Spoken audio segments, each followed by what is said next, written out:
Hello and welcome back to a discussion of Bachelet-Chalisa's excellent comparison of different paradigms in research. Okay, so in her excellent textbook, Indigenous Research Methodologies, Dr. Bachelet-Chalisa discusses 5 different types of paradigms. She goes through and looks at aspects of these paradigms to define and compare them.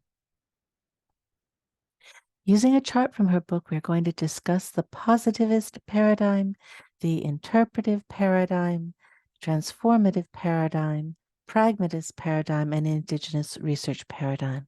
So note we've got positivist, interpretive, transformative, pragmatist, and indigenous research paradigm. We're also going to discuss aspects or dimensions of these paradigms. So you'll notice that we have reason for doing the research, philosophical underpinnings, ontological assumptions, place of values in the research process, nature of knowledge, what counts as truth, methodology, and techniques of gathering data.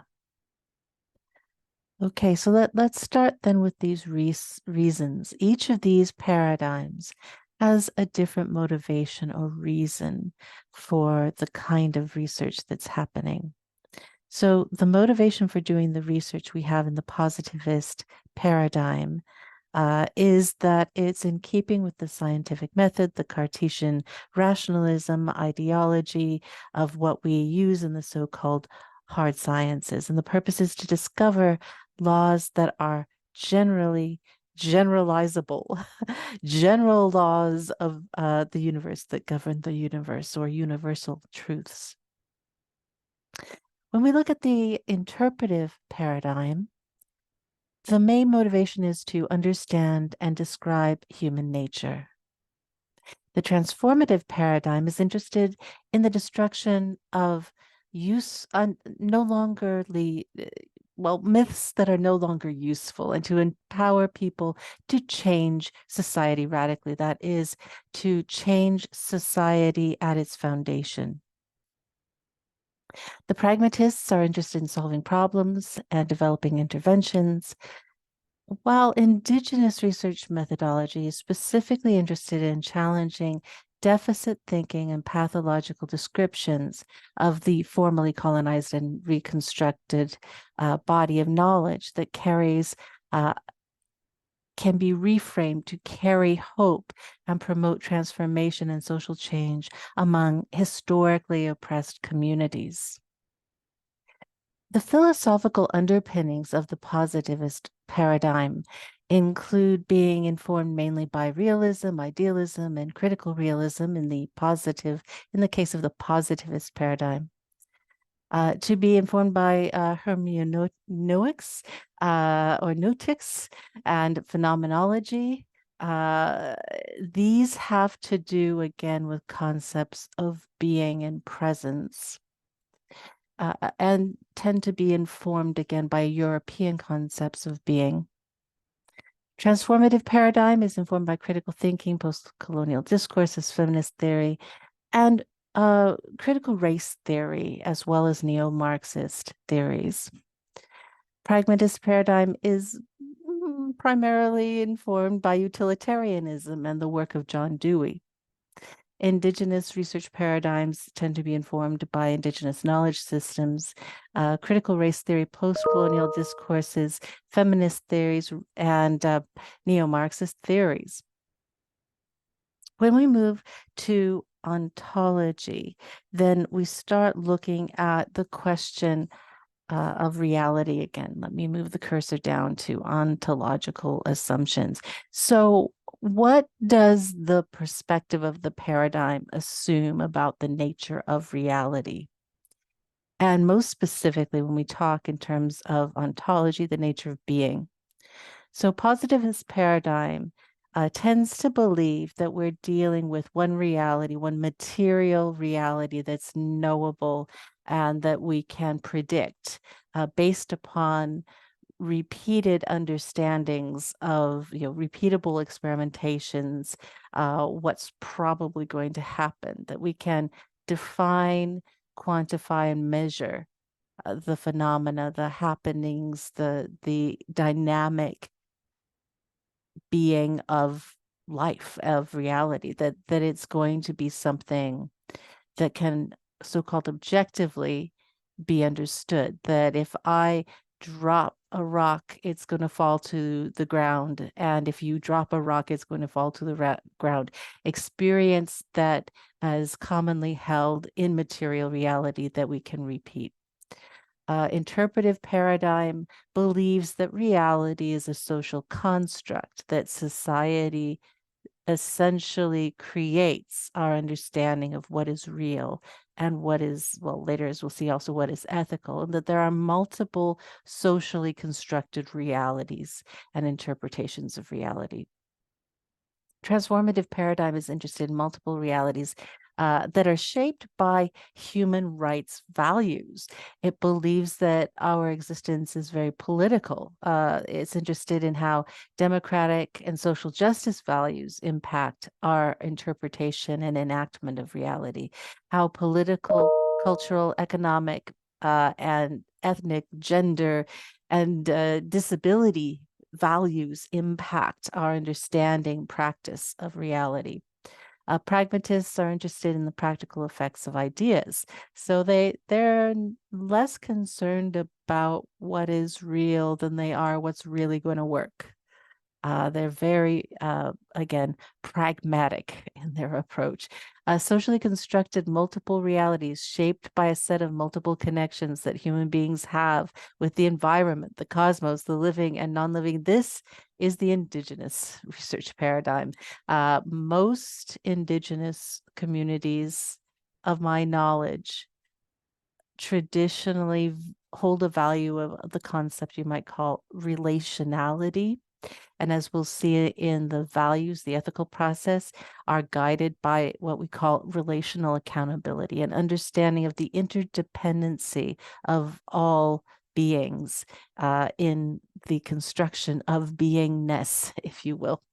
All right, let's go on to the place of values and ethics in the research process. Each of these, the positivist, the interpretive, the transformative, the pragmatic, and the indigenous research paradigm, all of these perspectives have a particular belief about the role of ethics and values in the research process. Now, in the positivist paradigm, science is value free and values have no place except when, choosing the kind of research you're going to do, perhaps, but the actual process of solving the puzzle is all that really matters to researchers that are involved in this particular paradigm. Now, when we look at the interpretive paradigm, that differs in that it believes that values are important in the research process, but that that nothing can be assessed as exceptionally wrong outside of context. There are lots of different values. Values are not necessarily right or wrong. They are only different from one another, and you have to place them in context. Now, transformative paradigm is not quite so open. There's definitely a priority within the transformative paradigm approach that says values of social justice and human rights are primary. So your research should always be informed by the issue and the question of social justice and human rights. In this, they have a lot in common with Indigenous research methodology that requires relational accountability and promotes respectful representation, reciprocity, and the rights of the researched. The ethics theory is informed by appreciative inquiry and desire-based perspectives of social justice. So coming back then to the pragmatists, yes, researchers' values matter, but in terms of the outcome, in terms of the product of your research being practical, being applicable, and also being good, that it does good for society. This is a very utilitarian, what does your research do for the common good? Kind of perspective. All right, nature of knowledge. What is knowledge according to these paradigms? So from a positivist perspective, knowledge is objective. That means that it is outside of any subjective perspective, that knowledge should always be something that is from a place of objectivity. Knowledge is subjective in the interpretive paradigm and idiographic. They don't believe that it's possible entirely to be objective. Transformative paradigm thinks that knowledge is dialectical and that understanding should be aimed at critical praxis. So it happens in action. Knowledge is enacted, and that we really understand knowledge as a dynamic force, a dialectic of understanding, a conversation, if you will. Pragmatists think knowledge should be viewed in terms of its practical use. So knowledge is only knowledge if it's useful. Indigenous research methodology looks at knowledge as relational. There are always Indigenous research knowledge systems, and they are built upon relationships. So all knowledge comes out of our dynamic relationships and accountability again.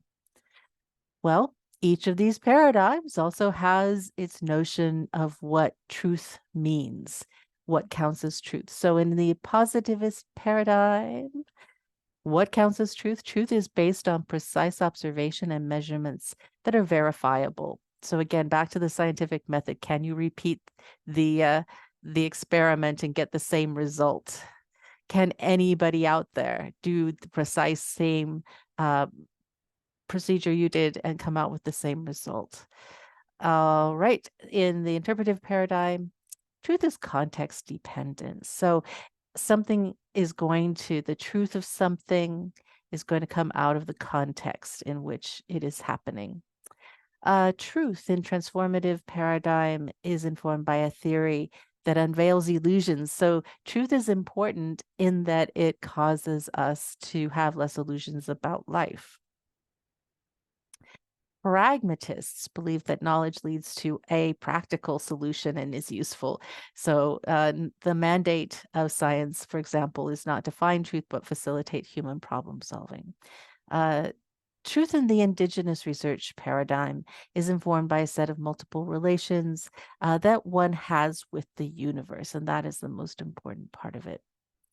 Methodology. All of these have a methodology, and remembering that methodology is the practical way, the actual way one goes about doing something, anything. We all have a method for doing things. You have a method for getting to work, for example. You have a method for cooking breakfast. You have a methodology, and conducting research is no different. We have methodologies, different kinds of methodologies for conducting research.